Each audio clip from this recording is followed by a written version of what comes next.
Bom, gente, eu espero que vocês estejam gostando de todas as aulas. É uma coisa que eu recebo muito, tanto no meu Instagram como em outras redes sociais. São perguntas específicas sobre as habilidades preditoras. Não sei se esse termo para vocês é um termo muito familiar, mas é o que a gente tem falado e discutido muito atualmente, que são aquelas habilidades básicas, né, que a criança desde muito pequena precisa conseguir adquirir e desenvolver para chegar, né, naquele estágio de leitura e escrita que a gente realmente espera. Então, a nossa educação infantil hoje tem várias falhas com relação ao ensino, né, ao conteúdo que é oferecido. Se a gente for parar para fazer uma análise um pouco mais crítica dentro das escolas públicas e privadas, a gente tem uma diferença assim muito grande, né, absurda, até pelo material que é utilizado nessas escolas, que já é uma coisa que não existe dentro da educação pública, e isso também faz com que os professores eles precisam, né, planejar, eles precisam ter materiais específicos, eles precisam da criatividade para conseguir dar a aula, né, para conseguir trabalhar aqueles conteúdos que estão estabelecidos atualmente pela BNCC. E aí o que a gente vem percebendo? Que o fato dos professores também não terem diretrizes específicas ou materiais específicos para trabalharem com essas habilidades, a gente tem crianças chegando tanto no ensino fundamental 1 e 2, até mesmo no ensino médio, sem o desenvolvimento de habilidades que são importantíssimas para a aquisição da alfabetização, né? Então, se a gente for parar para pensar nessa questão das habilidades preditoras, a gente precisa se atentar a alguns marcadores do desenvolvimento, que são marcadores importantes e que essas crianças elas têm determinadas idades para atingir todas essas habilidades. A primeira habilidade, que é básica, fundamental para a aquisição da alfabetização, nada mais é do que o vocabulário. A gente tem uma mania, né, muito estranha de facilitar o vocabulário para a criança, porque a gente deduz que ela não vai ter o entendimento ou o discernimento necessário para conseguir entender aquela comanda. Eu não sei se vocês já fizeram isso, eu já fiz isso. Quando eu lia livros muito complexos, eu tinha a mania de tornar aquele vocabulário mais difícil num vocabulário mais familiar, né, mais fácil para a criança. Porque, poxa, eu acho que ela não vai conseguir entender o livro, né? Não vai conseguir entender aquela minha frase. E aí, quando eu faço isso, eu acabo tirando aquela oportunidade da criança de conhecer aquela palavra, né? E aquele significado. Então, a gente vai reduzindo ao máximo o contato que essas crianças vão tendo com essas palavras novas. E isso vai fazer muita falta quando a gente estiver trabalhando, principalmente com compreensão de texto. Vocês também já devem ter percebido que a gente tem uma mania de pedir sempre para os mesmos alunos darem recados, né? A gente tem sempre um aluno do recado dentro da nossa sala de aula. Por quê? Porque aquele aluno ele tem uma facilidade comunicativa muito grande, ele consegue lembrar de tudo que eu falei para ele, então consequentemente ele consegue chegar aonde eu quero, dando o recado que eu quero. E aquela criança que tem mais dificuldade em fazer isso, a gente acaba evitando, né, de pedir, a gente acaba evitando que ela realmente faça essa tarefa. E aí, quando eu também retiro dela a oportunidade de ser estimulada nesse sentido, eu também acabo reduzindo e minimizando a ampliação desse vocabulário. Então, a gente precisa entender que da mesma maneira que a criança aprende que aquilo é flor, ela vai aprender que aquilo é uma orquídea. Que da mesma maneira que a criança aprende que aquilo de repente é um totó, ela vai entender que aquilo é um cachorro e por aí vai. Então a gente tem que parar com essa mania de ficar reduzindo o vocabulário das nossas crianças, porque isso vai ter um impacto muito grande na alfabetização. A segunda habilidade preditora importante, né, são as habilidades metafonológicas que compõem a consciência fonológica. Eu vejo muitas pessoas também tendo dificuldade, né, ou confundindo esses termos, mas quando a gente fala em consciência fonológica, a gente está falando da junção de todas essas habilidades que são importantes para a aquisição do princípio alfabético. Sempre que vocês me ouvirem falar em princípio alfabético, eu quero que vocês relacionem com a conversão grafofonêmica, com a conversão letra-som, tá? Então eu preciso que a minha criança compreenda a rima, que ela compreenda a literação, que a gente vai ver mais à frente, que ela compreenda que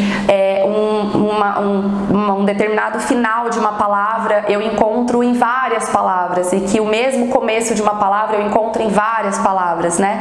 Então, além, claro, né, do reconhecimento de uma manipulação silábica e fonêmica, de uma deleção silábica e fonêmica, então estas habilidades, elas são essenciais para que a criança, no momento da leitura escrita, consiga fazer uso desse repertório que ela tem para a escrita aí de novas palavras ou leitura de novas palavras.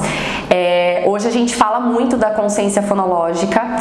Praticamente todos os materiais que a gente usa para alfabetizar trazem exercícios com estas habilidades, mas eu vejo muitos professores não tendo conhecimento da importância dessas tarefas, né, e dessas habilidades, e mais do que isso, não entendendo também de que maneira a gente pode ampliar as nossas possibilidades de trabalho. Às vezes o material ele traz isso de uma forma muito simplista e a gente pode se aprofundar muito mais nisso, né? Pode trazer novas atividades e novas propostas para a sala de aula, para enriquecer essas aulas e fazer com que as crianças tenham uma alfabetização muito mais saudável, muito mais tranquila e muito mais dentro do esperado. Então, trabalhar com consciência fonológica ou com as habilidades metafonológicas é fundamental. E aí, quando a gente trabalha as habilidades metafonológicas, a gente chega então numa terceira habilidade preditora que é importante, que é o princípio alfabético. Ou seja, conversão letra-som. A criança ela vai entender, ela vai conhecer que a gente usa letras para escrita, assim como a gente também decodifica letras, né? Mas o enfoque principal precisa ser o som. Quando eu foco muito na letra, eu vou fazer com que a minha criança ela use algumas generalizações que não são bacanas no momento da leitura escrita, né? Então, por exemplo, quando eu peço para a criança ler a palavra, de repente, caro, ela vai ler carro, porque o único som que ela conhece para a representação R é o som que raspa a garganta, que é o...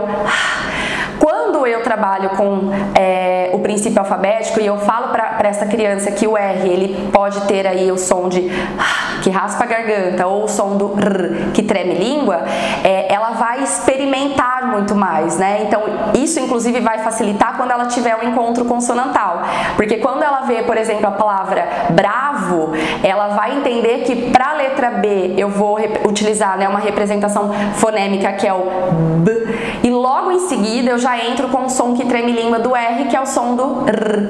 Então, para eu formar a sílaba bra, eu vou ter que fazer pausadamente os seguintes fonemas, o B, R, A. Então, para fazer a decodificação de uma sílaba mais complexa, ou até mesmo, né, de um encontro consonantal, para ela vai ter um pouco mais de sentido. E aí depois ela vai finalizar, claro, com uma sílaba mais simples, que é o vo, então ela vai fazer a conversão do v, o. Então, quando a gente faz todo esse trabalho, né, de percepção desses sons e desses grafemas, e dessa conversão, obviamente, a criança consegue entender melhor esse processo de codificação e de codificação. Codificação quando eu escrevo e decodificação quando eu leio. Saindo disso, a gente vai então para a quarta habilidade preditora mais importante, que é a habilidade de decodificação. Então, a minha criança ela precisa ser boa na decodificação, ela precisa conseguir fazer essa conversão letra-som muito rapidamente. Quando a criança faz uma leitura lentificada, ou seja, ela vai lendo, decodificando corretamente, mas ela lê com muita lentidão, ou ainda quando ela faz uma leitura silabada, que é quando ela fica decodificando sílaba por sílaba, depois ela volta e faz, né, a junção de todas elas para a formação daquela palavra, essa minha criança ela vai ter problemas na compreensão, problemas muito significativos na minha compreensão. Por quê? Porque o nosso cérebro, quando ele usa a mesma área, ele tem dificuldade para fazer duas coisas ao mesmo tempo. Na verdade, ele não consegue fazer duas coisas ao mesmo tempo.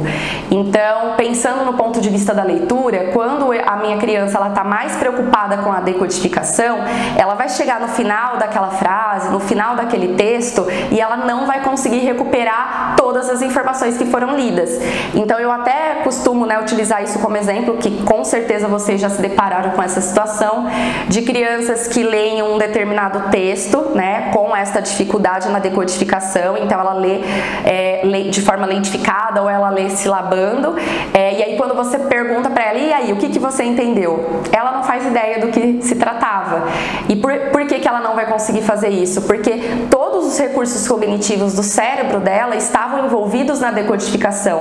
Então ela estava tendo uma demanda muito grande naquela área cerebral que é responsável pela decodificação. O cérebro dela sobrecarrega e aí ela só consegue fazer aquela atividade. Não sobra recurso cognitivo para ela fazer a compreensão. E aí não tem como, ela não vai compreender de fato. Então eu preciso trabalhar com treinos de decodificação, né, para que essa decodificação ela aconteça de forma satisfatória, ela aconteça de forma eficiente, para que eu não comprometa então a minha compreensão.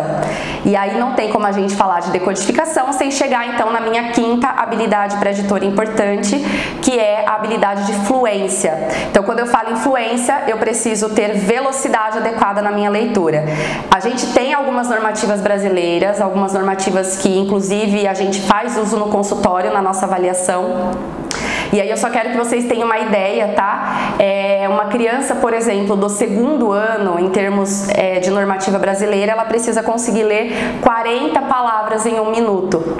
Não sei se vocês já fizeram isso, se vocês pegaram uma criança do segundo ano, colocaram de frente a um texto e fizeram essa métrica, né, de quantas palavras a minha criança está conseguindo ler em 1 minuto.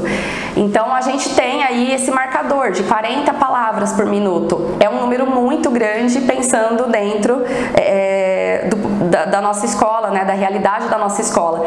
E quando a gente vai para o terceiro ano, esse número, claro, vai aumentar, então a gente vai ter 70 palavras em 1 minuto, no quarto ano a gente vai ter 90 palavras em 1 minuto e no quinto ano a gente vai ter de 100 a 110 palavras por minuto.